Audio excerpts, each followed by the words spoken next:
N isolation transformer है primary to secondary turn ratio. Already मैं पिछले लेक्चर्स में आइसोलेशन ट्रांसफार्मर के बारे में डिटेल डिस्कशन कर चुका हूं, 1:1 है ना, हम लोग रखते हैं आइसोलेशन ट्रांसफार्मर, तो C is the correct answer. ठीक है, चलो next question, which of the following is correct expression for the eddy current loss occurring in a material. तो एडी करंट लॉस का फॉर्मूला है, फॉर्मूला डिपेंड कर, अच्छा thickness भी ले लिया, थिकनेस ले लिया, मैंने बताया था eddy current is proportional to thickness square, तो टी यहां तो कुछ टी है नहीं, यहां टी है, तो इसका मतलब यही आंसर होना चाहिए, मैं यहां पे टिक नहीं करता हूं। ठीक है, ए इज द करेक्ट ऑप्शन। बाकी चीज देखने की जरूरत नहीं है, वैसे देखना चाहे तो के इंटू बी स्क्वायर है ना, एडी करंट ऐसे लिखते थे हम, eddy current is proportional to voltage square, proportionality हटा तो कांस्टेंट इंट्रोड्यूस हुआ, B square A B square, और थिकनेस भी होता था इसके अंदर।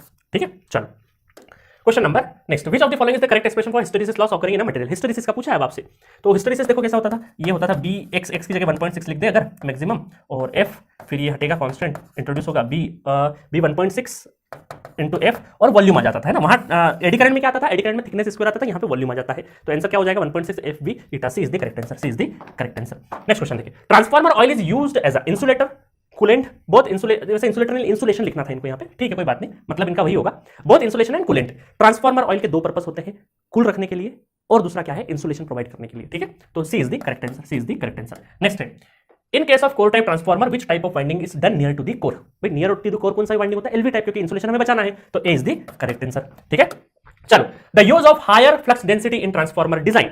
तो हायर फ्लक्स अगर डेंसिटी डिजाइन करते हैं तो इससे क्या इंप्लीकेशंस होते हैं, तो आप देखो यहां पर हायर फ्लक्स अगर डिजाइन किया है आपने, तो यहां पर आप देखो कि phi equal to B into A थोड़ी देर के लिए हो गया, है ना, हायर फ्लक्स डेंसिटी, तो यहां पर बी इज प्रोपोर्शनल टू क्या हो जाएगा, फाई इंटू ए हो जाएगा। तो यहां पर अगर ये हायर है और अगर हमें सेम फ्लक्स डेंसिटी रखना है, तो सॉरी फ्लक्स सेम पास कराना है, तो अगर हायर फ्लक्स डेंसिटी रख देंगे अगर हम लोग, तो हमें एरिया क्या रहेगा, कम यूज करना पड़ेगा। इसका मतलब क्या है, वेट के ऊपर अगर कमेंट करना हो तो हायर फ्लक्स डेंसिटी वाला जो ट्रांसफार्मर है रिड्यूसेस द वेट पर केवीए, पर केवीए आपका जो वेट है, एरिया ऑफ क्रॉस सेक्शन, वो डिक्रीज हो सकता है, तो हम क्या बोलेंगे, ए इज द करेक्ट आंसर। ठीक है, मैं डायमेंशंस के ऊपर एक आध क्वेश्चन करवा दूंगा अच्छा वाला, जिससे आपको सारी क्लियर आ जाएगा किससे क्या होता है क्या नहीं होता, एक ही जगह पे, है ना, जब ट्रांसफार्मर एंड हो जाएगा एक क्वेश्चन करवा दूंगा, उसमें सारी चीजें ले लूंगा मैं, तो उससे आपका आइडिया हो जाएगा क्रॉस सेक्शन एरिया कैसे डबल होता है, ट्रिपल होता है, तो कैसे क्या काम करता है। ठीक है, चलिए question number 70, a transformer changes AC to DC, DC to AC, नहीं भैया एसी टू एसी रहता है, स्टेप अप और step down DC voltage and current, नहीं स्टेप अप और step down AC voltage and current, तो D is the correct answer, SSC 2018 का क्वेश्चन है। Next, the overall power factor of an on load transformer, जब transformer load हो जाता है तो ओवरऑल पावर फैक्टर क्या रहता है, is always lagging, is always unity, is always leading.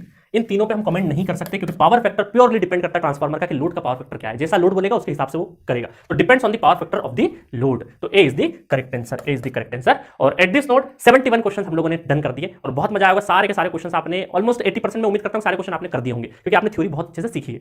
Next lecture से हम लोग मिलेंगे, ट्रांसफार्मर की टेस्टिंग करेंगे। अब हमने प्रैक्टिकल ट्रांसफार्मर बना लिया, अब उसको टेस्ट करते हैं, टेस्ट में ओसी एससी सैंपलर टेस्ट के बारे में थोड़ा सा दिमाग लगाते हैं, क्या होता है वो देखेंगे। Okay, thank you so much.